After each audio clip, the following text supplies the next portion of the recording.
Hi guys! Welcome back to my channel. Again, my name is Jap. Kumusta po kayong lahat? Okay, so ayan guys, maraming salamat po sa walang sawang pagsubaybay sa ating pong daily love reading. And kung ikaw ay interesado po sa ating private reading, i-message nyo na lang ako guys sa ating pong Facebook, Jade Tarot. Ayan, or iiwan ko na lang guys yung link ng aking Facebook sa ating pong description box below. Tignan po natin kanino bang love reading yung masasagap natin ngayon. Okay, kanino bang love reading itong makakagap natin ngayon?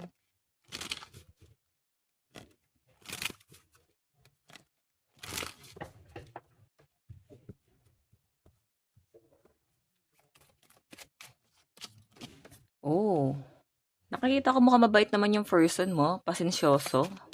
Ayan, umaga na. Pasensyoso and madali nga lang guys itong mauto, mapaikot or maimpluwensyahan. Kasi heart yung energy niya eh. Oh, karelasyon. Oh, paring on and off itong relationship niya na to guys. So, sa malinaw na pinapakita sa akin yung energy mo masyadong dominante guys. Ayun yung kailangan mong limitahan. Okay, yung pagiging dominante rito sa relationship na to guys. Okay, so guys, nagiging on and off yung relationship yung dalawa. Yung person mo kasi nakikita ko gusto ka pa niyang ilaban. Pero ikaw kasi nakikita ko sa'yo, naiintindihan kita, ang dami mong drama. Okay? Kaya nandun ka sa point na nahihirapan ka magtiwala dito sa taong to dahil sa trauma mo. Hindi siya yung gumawa ng trauma eh. Pwedeng ibang tao. Ang tindi ng trust issue mo. Siguro kahit family, nagkakaroon ka na rin kayo ng matinding trust issue. Parang nare-realize mo na kahit pamilya mo, parang nasasaktan ka nila guys. Okay? So, tignan natin titignan natin guys yung energy mo at ni person. Pero sa ngayon kasi guys, yung nakikita kong overall energy, mabait naman yung person mo. And kailangan mo guys ingatan. Kasi masyado guys, itong person na to na mabilis matauhan since heart yung energy niya. Okay, mabilis siyang matauhan. Pag nauntog or maimpluwensyahan or may magparamdam lang sa kanya na may nagmamahal sa kanya, pwede siyang umalis sa sitwasyon. Okay, so ikaw naman yung energy mo is Queen of Diamond or King of Diamond. Pwedeng Queen of Diamond, Queen of Heart yung person mo. Pwedeng King of Heart. Okay? Pwede naman guys reverse yung energy. Pwedeng ikaw tong dominante. Hindi ko naman nakita na parang nagiging controlling ka dun sa relasyon. Pero ang cold ng energy. Alam mo yon parang yun nga, matindi yung trust issue mo, ang cold mo. So, dahil nga cold, hindi mo kayang maging sweet. Hindi ka ganun ka-showy. Kasi hindi mo alam kung paano iparamdam yung love. Kasi hindi mo naman talaga siya, guys, na-feel talaga. So, hindi mo alam, paano ba to ipaparamdam? Parang ganun. Okay, kasi pwedeng noon wala naman nagparamdam sa inyo talaga. Or nag-aalangan ka. Titignan pa natin, ayan, malakas pong energy ng water sign, Cancer, Pisces, Scorpio, and Aquarius, Gemini, Libra. Okay, or pwede yung mga nabanggit natin zodiac sign is may energy ka sa ganon. May zodiac sign na energy ka nun sa chart mo, okay? So guys, ito yung energy mo, ito yung kay person. Tignan natin, nararamdaman ni person sa'yo. Okay, ano yung nararamdaman ni person sa'yo?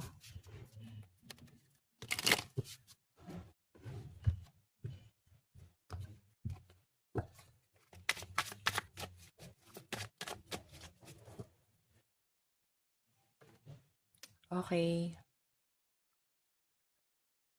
And ano naman yung nararamdaman mo sa person mo? Nararamdaman mo sa person mo.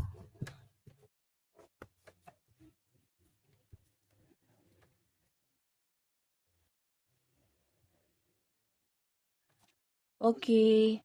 So, tignan natin guys, energy ni person, ano yung nararamdaman sa'yo ngayon? Feelings niya. 7 of Swords. Nagigilty. Yung 7 of Swords kasi guys, parang pinagnakawan, pinagkaitan. Yun na feel niya guys, feeling niya pinagkaitan mo siya. So, I think yung pagiging cold mo sa kanya, Feeling niya, pinagkait mo sa kanya yung love. Hindi ka naging showy sa kanya. Hindi mo pinaramdam sa kanya yon. Okay, yun yung nafe-feel niya rito na parang ipinagkait mo sa kanya siguro. Tignan mo yung energy niya guys. Oh. Pero di mo naman ako mahal. Okay, tingnan natin guys tingin sa'yo ni person. Manipulative. Masyado kang matured. Ito si person, itong mga bata na to, no? Feeling niya guys, mabilis mo siya guys mamanipula. Mabilis siya guys makinig sa'yo. Mas bata ba sa inyo tong taong to? Or kababata mo to? Or kilala mo siya nung bata ka pa? Okay, ayan no. Feeling niya kasi guys, kung ano man yung sabihin mo, feeling niya tama yon, pakikinggan ka, susundin niya yon. Okay, yun yung tingin niya sa'yo. Alam mo daw lahat, ikaw yung pinakikinggan niya. Tignan natin ano naman yung tingin. Okay, tingin. What I mean action ni person sa relasyon niyo. Ace of Wands kasi guys, temptation. Marami siyang gustong gawin. Marami siyang gustong iparanas sa'yo. Like, travel siguro to. Marami siyang gustong mangyari. Ang galing nga kasi itong taong to parang nagde-daydream talaga siya. Para sa future niyong dalawa. Inaaral niya paano niya gagawin. So, masyadong vulnerable yung energy ni person. Napakabata ng energy guys. Okay? Tignan pa natin ano naman yung outcome. Meron tayong The Emperor. Yung outcome kasi guys, alam mo matalino tong taong to. Pero dahil nga mahal ka niya, pinakikinggan ka niya, ikaw yung masusunod. Parang under mo siya. Tignan mo, Emperor yung energy niya. Masungit siya sa ibang tao pero pagdating sa inyo, mabait siya guys. Okay? So, sabi ko nga sa inyo guys, kasi nga nakikinig siya sa inyo. Naka-reverse tong Emperor eh. Ikaw lang yung nagpapasunod sa kanya. Kumbaga, kung sa tingin mo guys, parang hindi naman. Kasi parang sa akin, ganito pa rin yung ugali niya. Basic pa yun guys. No? Kumpara sa kaya niyang ipakita sa ibang tao. Okay? Mas nakokontrol mo pa siya kaysa sa ibang tao. Okay, bottom of the deck guys, meron tayong Knight of Pentacles. Six of Wands in reverse. So, maganda to guys, no? Hindi na talaga siya tumitingin sa ibang tao. Kahit sabi natin na medyo uto-uto yung person mo. Sabi ko nga sa inyo, pahalagahan nyo kasi mabilis tong mauuntog. Okay? So, guys, ayan, malakas po yung energy ng mga ear sign, Aquarius, Gemini, Libra, Aries, Leo, Sagittarius, pero malakas na ang Aries. Capricorn, Taurus, Virgo. Tignan naman natin guys sa side mo, nararamdaman mo kay person.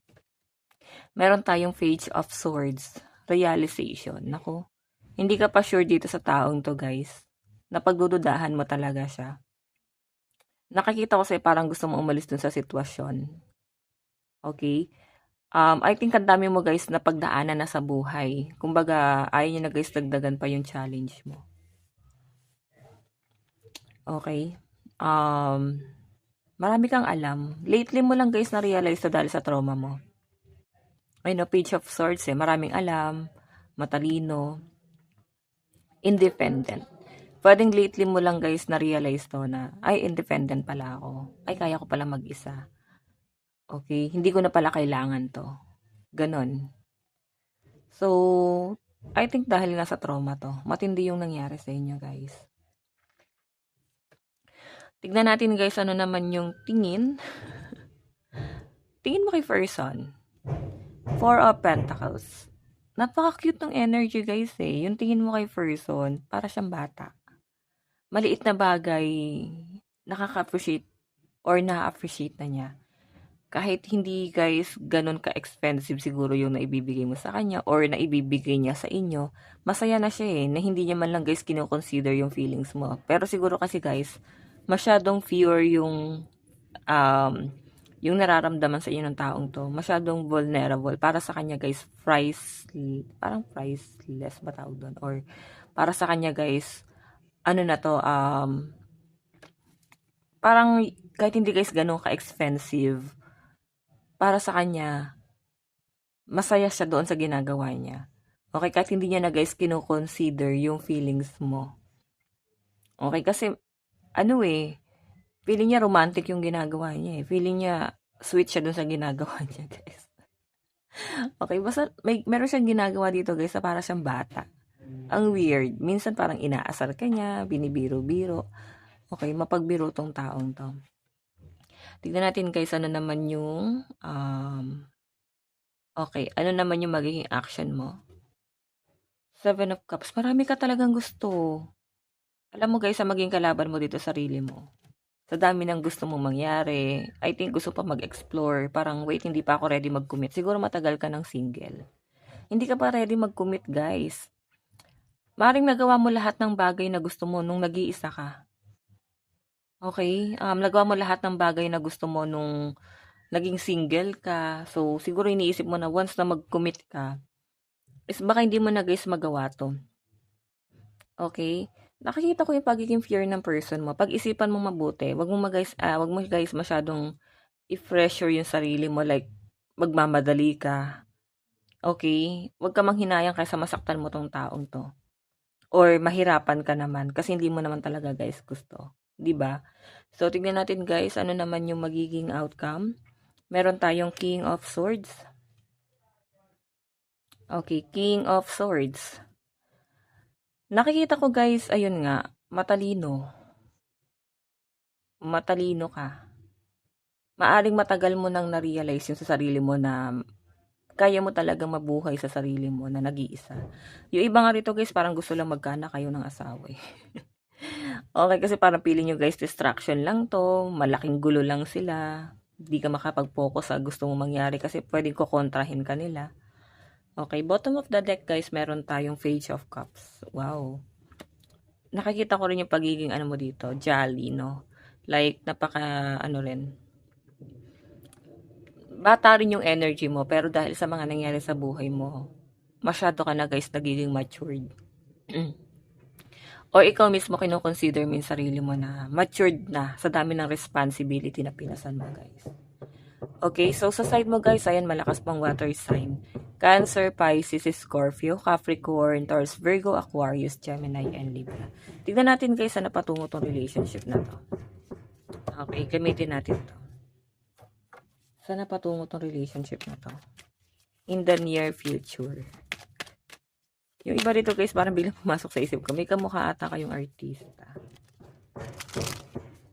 Sabi sa akin parang AJ Rabal. Nahawigan mo ba yun? Or pwedeng AJ yung name mo? Or Rabal yung apelido? Bigla lang pumasok sa isip ko, guys. Parang na-channel ko yung energy.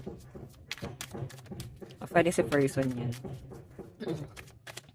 Sa napatungo, guys, meron tayong 2 of Wands. O, diba? Ikaw yung nag-aantay ngayon. Namimiss mo yung energy ni person kasi hindi mo na siya ma-feel.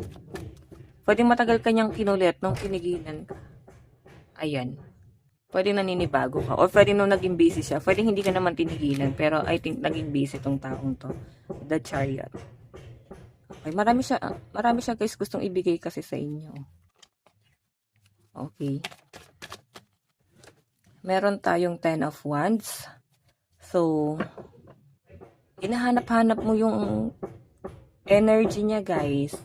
So, sabi ko sa inyo, pag-isipan nyo ngayon yan, baka pagdating ng araw, maging regret mo yan. Ayan, malakas yung fire sign, Aries, Leo, Sagittarius, earth sign, Capricorn, Taurus, and Virgo.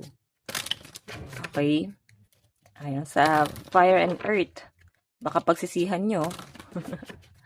So, nakakita ko kasi, guys, meron kang tatanawin sa malayo. Pwedeng pamilya rin, guys. May tinatanaw ka sa malayo na pamilya mo. Dumistansya ka ba sa family mo? Or naging trust issue, nagkaroon ka ng matinding trust issue sa family. Okay, tignan po natin. Love advice. Meron tayong self-respect. So, alam nyo, guys, puro talaga sa sarili. Inuuna mo talaga yung sarili mo. Siguro matagal mo, guys, tinalikuran yung pangangailangan mo kasi puro ibang tao yung inuna mo, guys. Meron tayong spiritual maturity. So, alam nyo, guys, ito matured tong person na to. Kung ma-feel mo na parang siyang isip bata, I think, yun yung inner child na tinatawag. Hindi immature yung person mo. Inner child yun. At parang, pag in love ka, guys, talaga nagiging isip bata ka, diba? O yung action mo. Okay, meron tayo, guys, commitment. Ayan. So, I think, guys, magkakaroon din kayo ng commitment ni person. Yun nga lang, pwede ang maging problema nyo rito is yung distansya. Or magiging busy siya. Okay, nakikita ko sa kanya guys yung family. Yun yung parang inuuna niya ngayon, yung kanyang pamilya. Okay? So, mararamdaman mo siguro guys na hindi na ikaw yung nagiging priority niya. Hindi na siya yung katulad ng dati. So, mafe-feel mo na parang hindi na siya yan. Okay, pero I think siya pa rin 'to. Ayan, siya pa rin yan guys. Hindi mo lang talaga maano kasi nasanay ka sa dati na nililigawan ka niya or nililigawan mo siya. Nasanay ka sa pagiging makulit niya. So, ngayon kasi guys, ibang level na 'to. Future na yung gustong mangyari ng person mo kasi mature siya, oh. Marami siyang gustong ibigay sa inyo. Ay, may bago tayo guys card. Bumili ako ng bago nito. Tignan natin mensahe sa any person. So, sa inyo ko pa lang to guys, unang gagamitin yung energy. Mensahe sa any person, meron tayong, sometimes I stay awake thinking about you. Diba? Inisip-isip ka pa rin nito guys. So, siguro pa putol-putol yung tulog niya. Kung nagiging on and off naman kayo guys. Hindi siya mapakali.